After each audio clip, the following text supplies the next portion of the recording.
you talk about an anecdote of a local architectural firm. Just for the viewers' benefit, obviously the developers, investors are all impacted by slow planning policy, but slightly more ring fenced because until you've deployed capital, you're not necessarily at risk.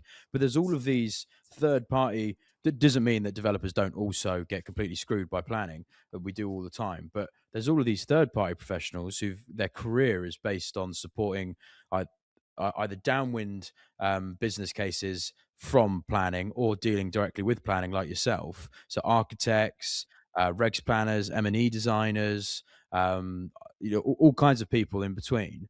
And you talk about a Norwich firm who, because of the incompetence of the planners and basically had a zero tolerance to building anything, a very good architectural firm went under. Can you just speak a bit to that particular case? Yeah, so planning is the first step on the ladder, isn't it? It's multidisciplinary, and it kind of sets the tone for what's to follow. I mean, I'm okay because once planning's done, I'm I'm out of there in a way, but you've still got to go and get your building regs, contract admin, and so forth. And there's been there's been a couple of firms, but I know of one very good firm. I won't say who it is that has gone under recently, having been in business for 30 odd years.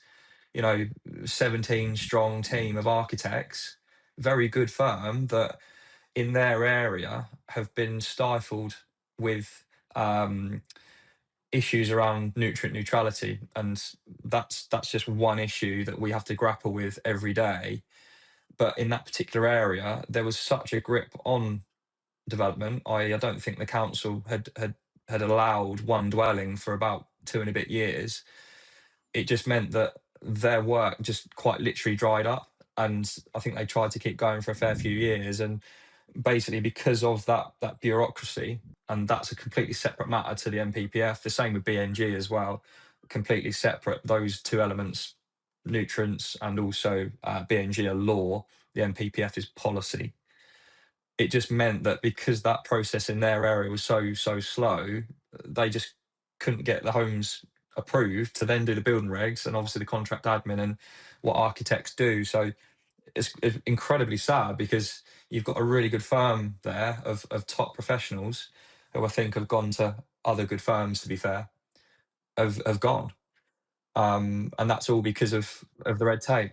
Yeah, I mean, the professionals obviously will still continue to do work in the industry, but it's always when you lose a professional practice that's obviously going to be impactful for that area where they work. So, and having a difference, obviously, 30 years is a long time to be around for that IP, that knowledge, that kind of cohesion as something like you say, multidisciplinary. That's very much a necessity skill set in in the country to just be wiped out by bureaucrats who can't fucking decide on what box to tick and what box not to tick for that area specifically. When eventually you can develop again, now you've lost one of the best practices who are delivering the built environment around us, and it's just these knock-on effects that I think Joe Public are completely unaware of. They don't appreciate how these things can really like castrate an industry, and then when we wonder why the built environment kind of gets worse and worse.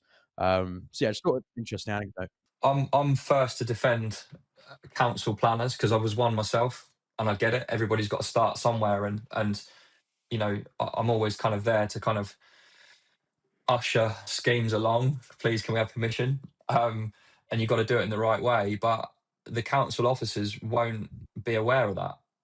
They've Yeah. got millions of applications, and they will not be aware of the constraints that are on the private sector side. If you don't get approvals through, you don't have work. And in that instance, for that, that architectural practice, it's ground to a halt. And I think they tried to cover it, I think, for a few years, but it's just proof of if you're not developing, it will just die. And that part of the UK has arguably.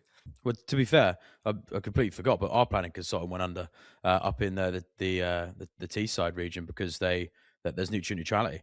So they were just constantly up against it, like trying to get schemes through. And developers are like, "I'm not paying the credits. The credits are insane." And I've complained about that on the podcast before. But yeah, we'll get onto the actual terms of the MPPF, looking at the highlights and things like that, just to help viewers who may not have seen this stuff, and we'll ideate around a few of the key points to take away.